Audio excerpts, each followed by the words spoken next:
जय माँ कामाख्या देवी। देवियों, भक्तों, सज्जनों, मैं पंडित एस के शास्त्री आपका बहुत बहुत स्वागत करता हूँ।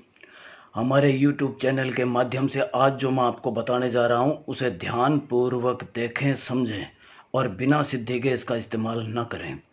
ये एक ऐसी विधि है, एक ऐसी वशीकरण अचूक विधि है जिसके ज़रिए से आप अपने मनचाहे प्यार को या अपने पति को अपने वश में कर सकती हैं।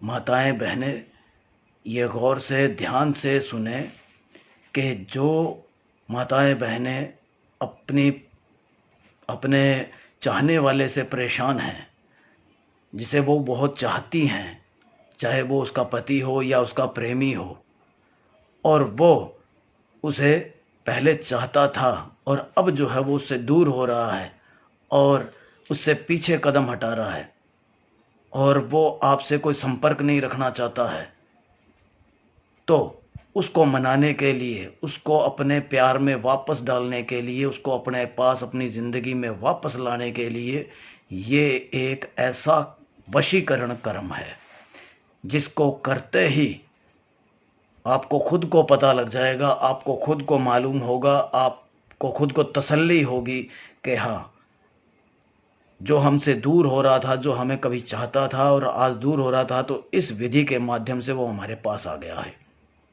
मैं नहीं कहूँगा, आप खुद अपने मुंह से बयान करेंगी।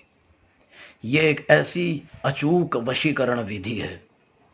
इस वशीकरण विधि का आप खुद इस्तेमाल करके देखें और इस विधि का इस्तेमाल करने के लिए सिद्धि प्राप्त करना ज़रूरी है और उसके बाद में इस विधि का आप इस्तेमाल करें। ये विधि जो है वो माताएं, बहनें जो अपना पहना हुआ पैड, जो महामारी के समय जो आता है, जो महीना आता है, उस महीने के टाइम पे जो आप कोई कपड़ा लगाते हैं या कोई पैड लगाते हैं, तो उसका इस्तेमाल से ये वशीकरण विधि काम करेगी।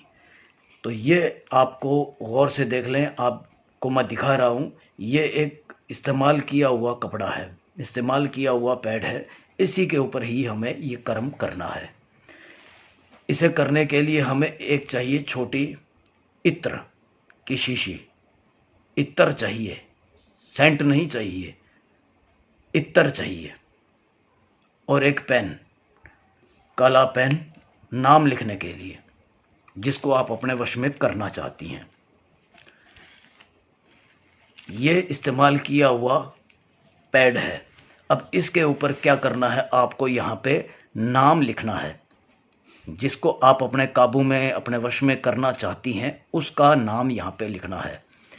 मान लीजिए उसका नाम जो है वो राहुल है।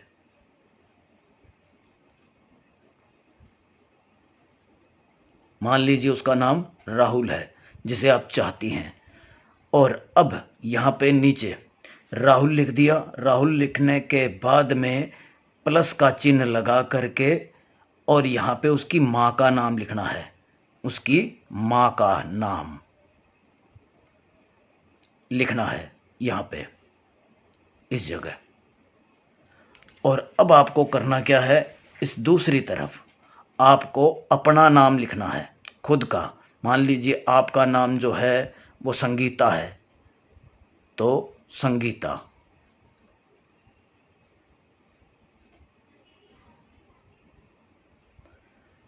आपका नाम संगीता है तो संगीता, और प्लस का निशान लगा करके और यहाँ पे आपको अपनी माँ का नाम लिखना है। ठीक है। अब आपको करना क्या है, सिद्ध किए हुए मंत्रों के ज़रिए से, सिद्ध किए हुए मंत्रों के ज़रिए से आपको इस कपड़े को सिद्ध करना है और इन दोनों के नाम को सिद्ध करना है। 108 बार सिद्ध किए हुए मंत्र के जाप करने हैं। 108 बार सिद्ध किए हुए मंत्रों के जाप करने हैं। जैसे ही 9 मंत्र हो जाएं, जैसे ही 9 मंत्र हो जाएं, 9 के बाद में आपको ये इत्र जो है, इत्र का थोड़ा सा छिड़काव इस तरह से करना है।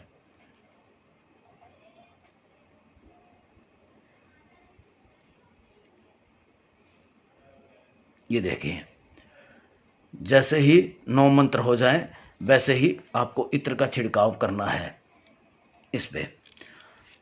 9 मंत्र होते ही छिड़काव करते रहना है और मंत्र के जाप करते रहने हैं। पहले इसकी सिद्धि करनी है। जो सिद्ध किया हुआ मंत्र होगा उसके आपको 9 बार जाप करने हैं। 9 बार जाप करके और ये इत्र का छिड़काव करना, और 9 बार जो जाप करने हैं वो आपको 9 ही बार करने हैं। 9 बार मंत्र के जाप कर लिए वो 1 बार माना जाएगा। फिर 9 बार मंत्र के जाप कर लिए तो 2 बार हो गया। फिर 9 बार जाप किए फिर 3 बार हो गया। इस तरह से 9 बार मंत्र के जाप करने हैं। ठीक है। उसके बाद में ये जो कपड़ा है, ये जो पैड है, जो कपड़ा है जो आपका इस्तेमाल किया हुआ है, इसको आप ऐसी जगह घर में रखेंगे, अपने घर में ऐसी जगह रखेंगे, सिर्फ 9 दिन अपने घर में रखेंगे बंद करके, किसी ऐसी जगह जहाँ किसी के हाथ ना लगे। उसके बाद में इस कपड़े को ले जा करके आपको शमशान में जा करके दबा देना है, बस, और कुछ नहीं करना। 10वें दिन आप देखेंगे कि आपका जो पति है या आपका चाहने वाला वो लड़का है जिसे आप चाहती हैं, वो खुद ब खुद आपके पास आएगा। खुद आपके पास आएगा, अपनी गलती की माफ़ी मांगेगा और दोबारा छोड़ के नहीं जाएगा, ज़िंदगी भर साथ निभाएगा। ये मेरा वचन है। खुद आप समय से करके देखें। अगर आप करने में असफल हैं या नहीं कर पा रहे हैं तो आप हमें अपनी समस्याएं बताएं। हम आपकी समस्या का हल आपको करके देंगे। जय माँ कामाख्या देवी।